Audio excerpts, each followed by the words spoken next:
How you going? Lincoln here from Landfish TV. Got some news. I got myself a Native Titan 10.5. So let's have a look at the different features of the Native Titan 10.5. So we'll start at the front, and first thing is it's got this carry handle up the front, which is quite handy, but I think it's the wrong angle, because when I was putting it in and out, I felt like it was just too much pressure on the wrist. So something that was actually crossways that way, and I've seen a couple of different videos on YouTube where they've got some fabric type thing and then a sort of wooden handle or a PVC pipe handle. So I think I'm going to make up one of them. That's the first thing I'm going to do.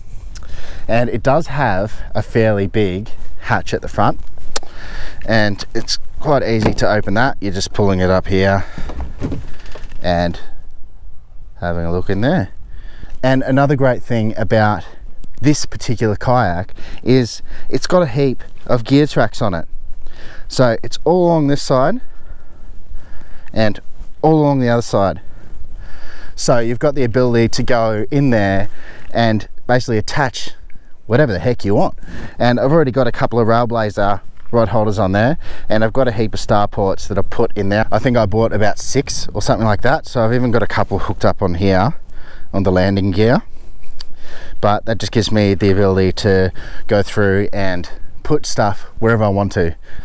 So as well as these 2 rod holders, I do have one rod holder at the back here, which I've used for the net, so I can easily get it in and out. So that's just a little thing that I've done. And of course you've got your propel drive, which Native is the first with reverse, as they say.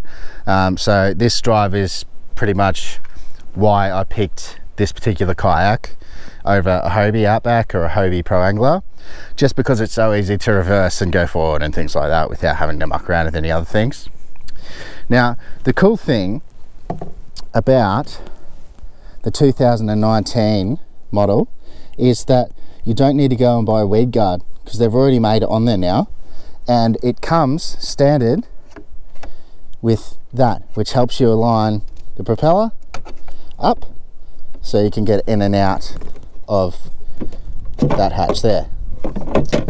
So that's pretty cool. So previously in other years you'd have to actually go and buy that weed guard and install it, but now they've got it there. Now the seat on here does come with this big plastic thing at the bottom, so it's sort of like a stager for the seat, and you've got your high and your low settings, and it screws in at the front there.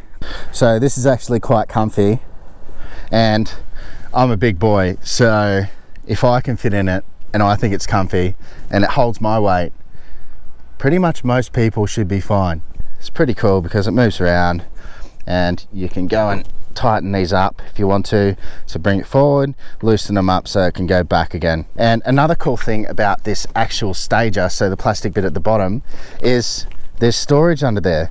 So tackle tray slides straight in there, so it's easy for me to grab, and I've got a couple of different things under there at the moment, but I think I'm going to sort out some form of rack or mini storage in there, so then I'll be able to organize things a bit better.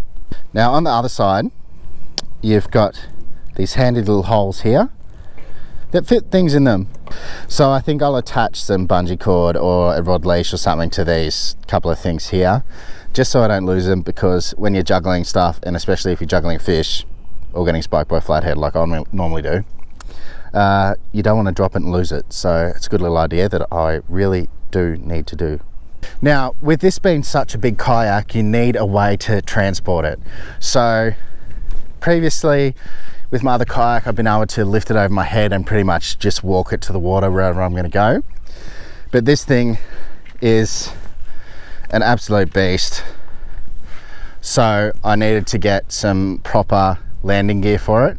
So got him set up, and these pop in and out. You just unscrew that and they come out, and you can transition it to a different angle, so when you're in the water it's out of the way, and then you can just lift it up and put them back in again when you want to transport it to the car. I don't think I'd be able to lift this kayak like I did my previous one. It's just a bit too heavy for me. So the steering's on the left hand side, pretty easy. You can have fish, turn, do whatever you want. And you can see that's the rudder at the back there.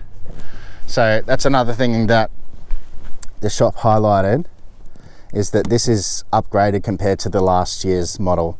So previously they had the stainless steel wire on their rudder and people were having issues with it.